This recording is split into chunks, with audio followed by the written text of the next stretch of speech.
The Packers and the Bears get to renew their rivalry for a third time this season as they face off in the wild card round on Saturday night at 8 o'clock on Prime Video.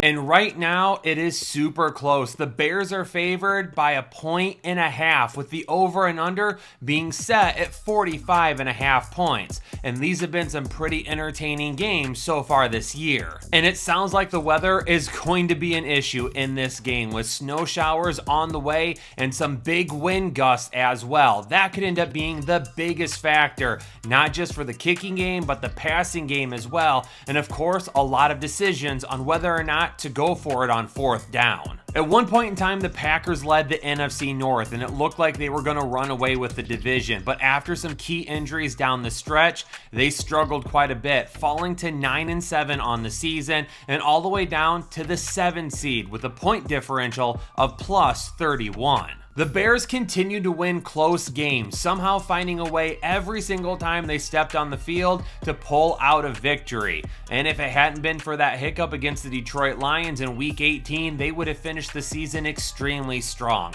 They are the number 2 seed. They had an 11-6 record, and they had a point differential of plus 26. The final injury reports are out for the game, and it seems like the biggest playmakers are going to be in this week for the Green Bay Packers.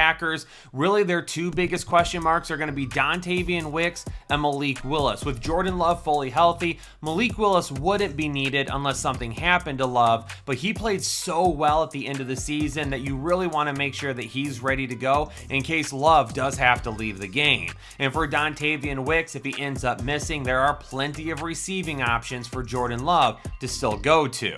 And CJ Gardner-Johnson has been ruled out already with a concussion, and he is really the biggest name right now that they would be missing in the secondary, a defense that is already prone to giving up some big plays. Let's go ahead and talk about the matchup edge at each position, and starting with quarterback, I think it's a push. I think it is even. Jordan Love and Caleb Williams. I know Bear fans will probably argue for Caleb Williams. I know Packer fans will probably argue for Jordan Love. But in a game like this, both of their skill sets are going to be on display. Jordan Love has had a chance to be in the playoffs. Caleb Williams has not. So I'm going to label this as an even split between both of those guys right now. For the running back situation, I got to give it to the Packers, and that's because of Josh Jacobs. DeAndre Swift and Kyle Monangai have been solid this year for the Chicago Bears, but Josh Jacobs is on a different level when it comes to reliability and touchdown potential when they get into the red zone. And when you have a game like this where the weather could end up being bad, I'm going to rely on the veteran who time and time again has shown us consistent performances. And even Emmanuel Wilson as the backup is still a solid second option if Josh Jacobs has to leave the field. Wide receiver, it's got to be the Bears, with Odunze and DJ Moore both being off the injury report and Luther Burden being ready to go as well. Those three wide receivers are always going to be difficult to keep up with. Christian Watson played very well when he came back from his injury this year. Jaden Reed had a couple of okay performances, didn't really showcase a ton of upside. And of course, Dontavian Wicks, he's still banged up right now as well. But the upside of Odunze and Moore is more than what the Packers wide receivers offer. The Bears are also going to get the plus side of the tight end position, with Colston Loveland and his big playmaking ability on showcase in the second half of the season. He is far better a weapon than what Luke Musgrave is for the Green Bay Packers. And you still have Cole Kmet to back that up as well. For the offensive line, I got to give it to the Chicago Bears as well. They have been far more consistent on the offensive line this year than what Green Bay has been. And because of that, in a game like this, where once again, I've got to mention it, the weather is potentially bad.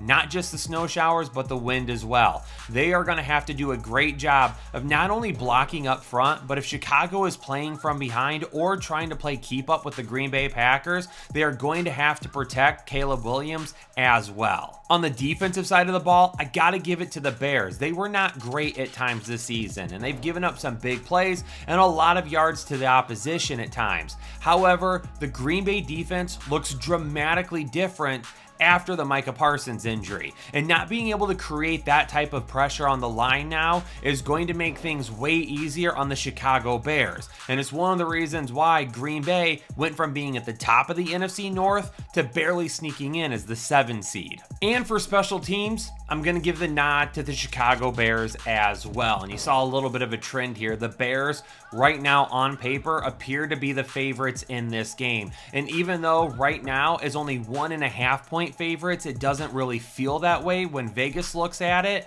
When you break down every single position, the way Chicago played in the back half of the season, the way Green Bay played in the back half of the season, and the injuries that they've dealt with, I gotta give the overwhelming edge to the Chicago Bears in this matchup. Before we look at my final prediction, however, let's go ahead and jump into our favorite plays over an underdog for this game. For the Green Bay Packers, we're taking a look at Romeo Doubs to start. Right now, his highest reception is set at 16.5 receiving yards, and we like him to go over that for his longest reception. If Dontavian Wicks ends up missing this game, that is also a really solid pick. Over the Packers' last 10 games, there was only 2 games where Romeo Doubs didn't reach the 16.5 mark for his longest reception.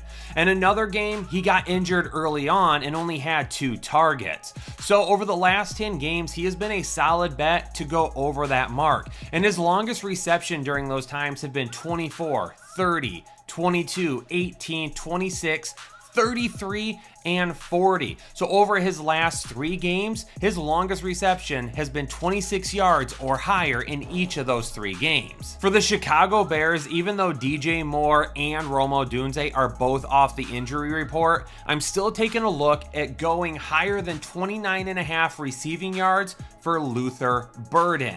We know his big play ability has been showcased several times this season, and he's a threat to go over that mark in just one play. Burden has 6 straight games where he has met this mark, and a majority of those games came after Rome Odunze was injured. So you got to be questioning whether or not Rome Odunze being back in the lineup could actually affect Luther Burden.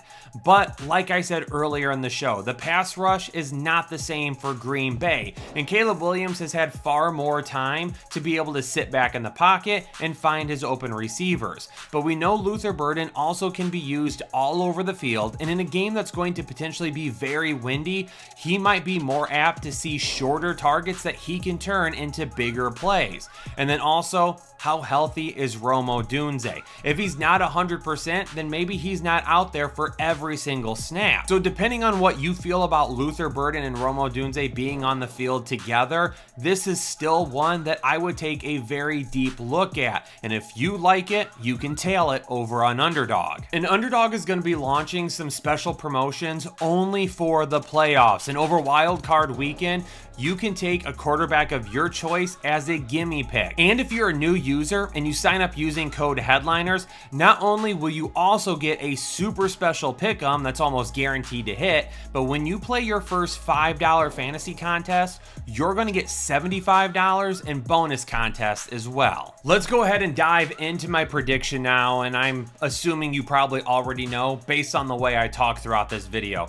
But I'm going with the Chicago Bears in this matchup. I think getting the number 2 seed was big for them, so they could welcome in a Green Bay Packers team who A, they're already familiar with, but B, it's a team that is really banged up right now. That is going to give them a huge advantage in this matchup. And with the weather currently predicted to not be great, I'm going to go under 45.5 points. Now, if the weather were to change, if the wind is not supposed to be nearly as bad, if they're not going to get as much snow as expected, then I'll probably end up coming back to this and saying over instead. So if you're looking at putting any tickets in right now, I would be cautious with this game until we get a little bit closer to kickoff so we know exactly what we're going to be getting in terms of weather. But regardless of that, I do think the Chicago Bears end up pulling this one out, beating the Green Bay Packers and going on to the divisional round. Headliner Nation, hit the like button for me, subscribe if you're new to the channel, stick around for all of our off-season content. You are not going to want to miss out on everything that we're going to be doing from the time football ends till the time football begins.